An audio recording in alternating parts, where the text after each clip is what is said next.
Hello दोस्तों। आज हम बात करने वाले हैं गैरी चैपमैन के द्वारा लिखी गई best selling book the 5 love language की समरी के बारे में। गैरी चैपमैन एक फेमस ऑथर, रिलेशनशिप एक्सपर्ट और मैरिज काउंसलर हैं। वो अपनी बुक द 5 लव लैंग्वेज में लव से रिलेटेड कुछ महत्वपूर्ण चीज़ों को एक्सप्लेन किया है, जिसको फॉलो करके आप अपनी लव लाइफ को सक्सेसफुल बना सकते हैं। गैरी चैपमैन ने अपने सालों के एक्सपीरियंस के बाद इस चीज़ को ऑब्जर्व किया कि दुनिया में हर इंसान चाहता है कि उसे चाहा जाए, उससे प्यार किया जाए, लेकिन हर इंसान के लव्ड फील करने का तरीका अलग होता है। बेसिकली 5 फंडामेंटल लव लैंग्वेज होती है जिनके द्वारा लोग लव्ड फील करते हैं। कल्पना कीजिए कि आप किसी नए इंसान से मिले। आप उनको अपनी ज़िंदगी की सबसे अच्छी कहानी बता रहे थे। आप एकदम से उन्हें कभी ना भूल पाने वाली सारी चीज़ें बताने लगे। थोड़ी देर बाद उन्होंने कहा कि उनको आपकी लैंग्वेज समझ नहीं आ रही थी। अब हो सकता है कि आप फ्रस्ट्रेट हो जाएं या गुस्सा करें, क्योंकि आपने इतनी मेहनत से सारी महत्वपूर्ण बातें बहुत ही बढ़िया तरीके से उनको डिटेल में बताई, तब भी वह कुछ समझे नहीं। हम सब के साथ अक्सर ऐसा होता है। अगर यह सब आपके साथ हुआ हो तो क्या आप उन पर गुस्सा करेंगे? ऑब्वियसली नहीं, क्योंकि यह उनकी गलती नहीं है। उनको आपकी भाषा ही समझ में नहीं आ रही थी। इनफैक्ट आपको तो उनसे बात करने से पहले ही पूछना चाहिए कि उन्हें कौन सी भाषा आती है और कौन सी नहीं। लेखक कहते हैं इस तरह की छोटी पर ऑब्वियस बात हम रिलेशनशिप में अक्सर मिस कर देते हैं। लाइफ में हमें जब कभी इन चीज़ों का सामना होता है, हम फील करते हैं कि हमारे दिल में हमारे अपनों के लिए प्यार मोहब्बत तो होती है, लेकिन हम उन्हें एक्सप्रेस नहीं कर पाते, उसका इजहार नहीं कर पाते, जिसकी वजह से हमारे अपने, जिसमें हमारी फैमिली, फ्रेंड्स और स्पाउस होते हैं, उन्हें फील होने लगता है कि अब हम उनकी परवाह नहीं करते, उनसे प्यार नहीं करते, उनका ख्याल नहीं रखते। हमारे ज़्यादातर संबंध इसी वजह से ख़राब होते हैं क्योंकि हम अपने करीबी और प्रिय लोगों से उस भाषा में बात नहीं कर रहे होते हैं जो उनकी प्राइमरी लव लैंग्वेज है, यानी जिस भाषा में वे लव को फील करते हैं। अगर आप चाहते हैं कि लाइफ पार्टनर के साथ सारी ज़िंदगी मजबूत रिश्ता बना रहे, तो प्यार की इन 5 लैंग्वेज में बात करना सीखिए। प्यार हमेशा बना रहेगा। बहुत से लोग प्यार में पड़ तो जाते हैं, लेकिन उन्हें अपने पार्टनर से बात करना नहीं आता। शादी के कुछ सालों बाद ही प्यार तकरीबन ख़त्म हो जाता है, क्योंकि कपल्स एक दूसरे से लव लैंग्वेज में बात नहीं करते। इसका पहला कारण है कि उन्हें लव लैंग्वेज का पता ही नहीं होता। अक्सर लोगों को लगता है कि वे पति पत्नी हैं तो प्यार तो होगा ही, उसे बोलकर बताने की क्या ज़रूरत है। लेकिन हर किसी को इस बात को समझना होगा कि प्यार को बताने, एक्सप्रेस करने और दिखाने की बहुत ज़रूरत होती है। जो लोग ऐसा कर पाते हैं उनकी शादियां सारी ज़िंदगी चलती रहती है और उनमें भरपूर प्यार भी बना रहता है। दोस्तों, रामायण का एक वाक्य तो आपको पता ही होगा कि हनुमान जी में उड़ने की शक्ति थी, लेकिन वे अपने आप उड़ नहीं पाते थे। हमेशा जामवंत जी को उन्हें बताना पड़ता था कि वे पवन पुत्र हैं, वे उड़ सकते हैं।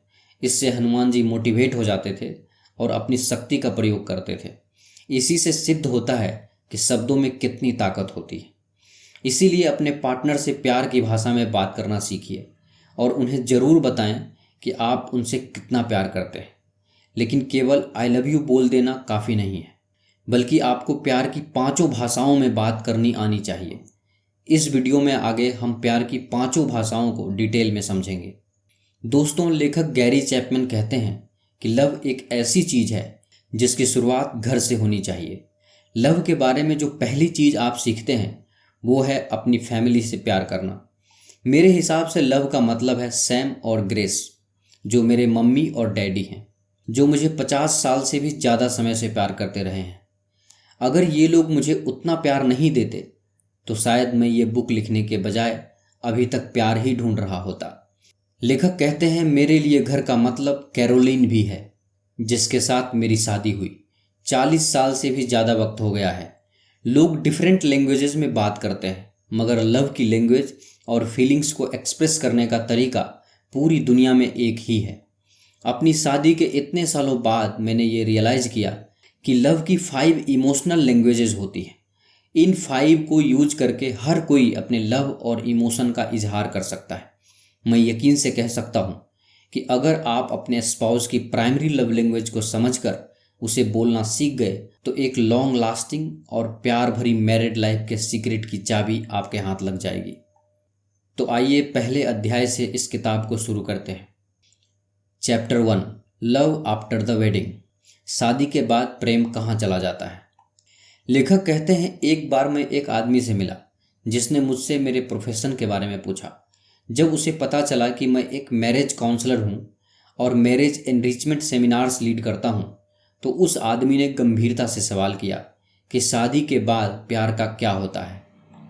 उस आदमी की 3 शादियाँ हो चुकी थी। उसकी पहली शादी 10 साल टिकी, दूसरी शादी 3 साल और तीसरी शादी 6 साल तक। अब अपनी 3 शादियों के फेल होने के बाद वो हैरान था कि आखिर शादी के बाद प्यार कहाँ चला जाता है। वह बहुत दुखी था और जानना चाहता था कि आखिर उसकी शादी क्यों नहीं टिकती। उससे बात करने पर लेखक ने पाया कि उसके और उसकी वाइफ के बीच हमेशा कम्युनिकेशन गैप रहता था। उन सबको लव लैंग्वेज में खुद को एक्सप्रेस करना नहीं आता था और ऐसा बहुत से लोगों के साथ होता है। एक पार्टनर कुछ कहता है तो दूसरे को उसका कुछ और मतलब समझ में आता है। इससे दोनों में मिसअंडरस्टैंडिंग बढ़ती है, लड़ाई होने लगती है, प्यार खत्म हो जाता है और फिर डाइवोर्स हो जाता है। लेखक ने उस आदमी और उसकी वाइफ्स के बीच कम्युनिकेशन गैप का एग्जाम्पल दिया है, जो इस प्रकार से है। पहली शादी में जब उस आदमी के घर बच्चा हो गया तो उस आदमी की पत्नी का सारा ध्यान बच्चे पर चला गया। इससे उस आदमी को लगा जैसे अब उसकी कोई इम्पोर्टेंस ही नहीं रह गई है। जब उसने अपनी पत्नी से कहा कि वह उस पर ध्यान नहीं देती तो पत्नी ने कहा कि 24 घंटे नर्स बनकर बच्चे की देखभाल करना कोई मजाक नहीं है, बल्कि उसे भी इस काम में उसकी हेल्प करनी चाहिए। लेकिन वह कुछ नहीं करता। अपनी वाइफ की ये बात सुनकर उसे और भी बुरा लगा और फिर उनके बीच दूरी बढ़ती चली गई। आदमी को लगा कि उसकी पत्नी अब उससे प्यार नहीं करती और उसे टाइम नहीं देना चाहती। दोनों एक दूसरे को समझ ही नहीं पा रहे थे, जिसकी वजह से उनके बीच प्यार जैसी कोई चीज़ नहीं रह गई थी। फिर एक दिन दोनों इस बात के लिए राजी हो गए कि उन्हें डिवोर्स ले लेना चाहिए और इस तरह ये शादी टूट गई। लेकिन लेखक कहते हैं कि दरअसल यहाँ पर उसकी पत्नी एक्ट ऑफ सर्विस नाम की लव लैंग्वेज में बात कर रही थी, जिसके बारे में हम आगे समझेंगे। मतलब वह कहना चाहती थी कि बच्चे की देखभाल में हेल्प करो, लेकिन उस आदमी को इस लैंग्वेज का पता ही नहीं था। उसे लगता था कि बच्चे की देखभाल करना तो माँ का काम है, लेकिन वह हर चीज़ में उसकी हेल्प कर सकता था। इससे उन दोनों का प्यार बहुत बढ़ता और आदमी को अकेलापन भी फील नहीं होता। उसकी दूसरी शादी शुरुआत से ही अच्छी नहीं थी। सिर्फ 6 मंथ की डेटिंग के बाद दोनों ने शादी कर ली थी और शादी के बाद असली जंग शुरू हुई। फिर जल्दी ही ये दूसरी शादी भी नहीं टिकी और उस आदमी का एक बार फिर से डिवोर्स हो गया। फिर 3 साल बाद वो और एक लड़की से मिला, जिससे उसने 2 साल डेटिंग के बाद शादी कर ली। इस लड़की के साथ शादी करने से पहले उनके रिश्ते बड़े अच्छे थे।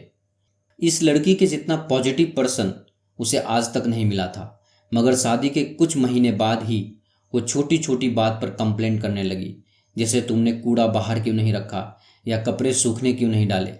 फिर कुछ दिन बाद उसने उस आदमी के कैरेक्टर पर सवाल उठाना शुरू कर दिया। वो उसे कहती थी, मैं तुम पर ट्रस्ट नहीं कर सकती, तुम्हारा बाहर अफेयर चल रहा है। उसकी शिकायतें रोज़ रोज़ बढ़ती जा रही थी और वो निगेटिव बिहेव करने लगी थी। उनकी मैरिड लाइफ में कुछ भी सही नहीं चल रहा था और फिर एक दिन उस आदमी ने अपनी 3rd वाइफ को भी छोड़ने का मन बना लिया। उसके दिल में उस लड़की के लिए प्यार खत्म हो चुका था और इस तरह फिर तीसरी बार उसका डाइवोर्स हो गया। ऐसे लाखों लोग हैं जिनकी शादी टूट जाती है। ज़्यादातर शादियाँ इसीलिए नहीं टूटती कि उसे बचाने के लिए कोई सिंसियर एफर्ट नहीं हुआ, बल्कि इसीलिए क्योंकि प्यार को सही तरीके से अभिव्यक्त नहीं किया गया। फिर वे अपने फ्रेंड्स, थेरेपिस्ट और काउंसलर से पूछते रहते हैं कि आखिर ऐसा क्यों हुआ। इस सवाल का सीधा सा जवाब यह है, मैरिड लाइफ में एक रोमांटिक लव की डिजायर होना ह्यूमन साइकोलॉजी है। इसीलिए आपको अपने पार्टनर को अटेंशन देने की ज़रूरत है और आपको अपने पार्टनर की प्राइमरी लव लैंग्वेज को समझना और सीखना बहुत ज़रूरी है।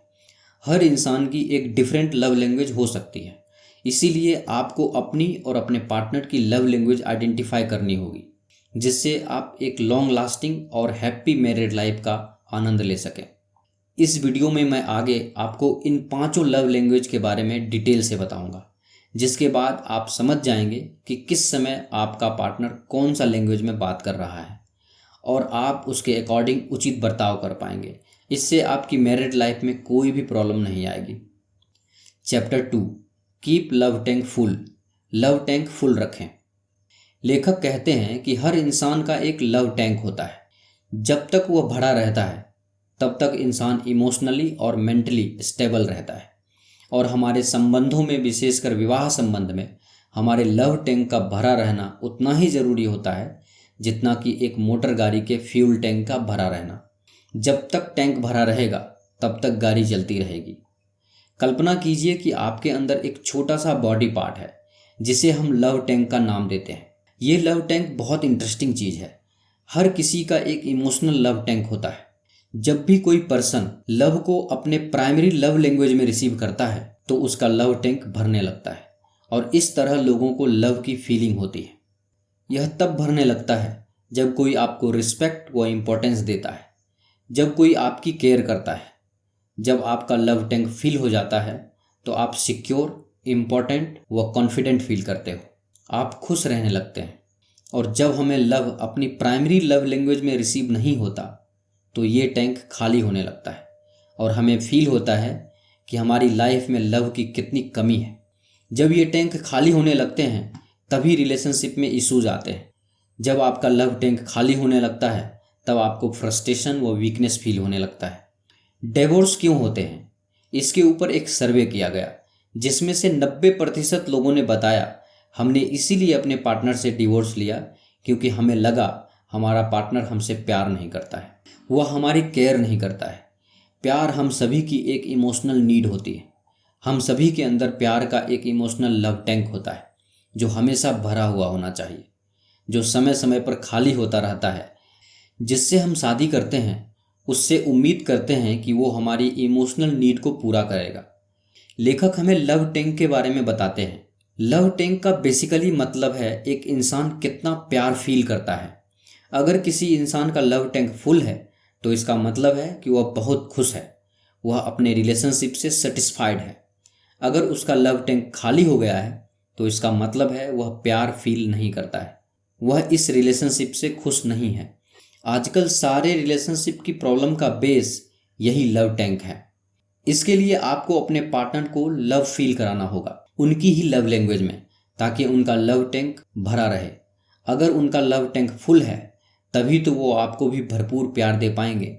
यह सब सिर्फ रोमांटिक रिलेशनशिप के लिए नहीं है, आप अपनी लाइफ की हर रिलेशनशिप में इसे अप्लाई कर सकते हैं।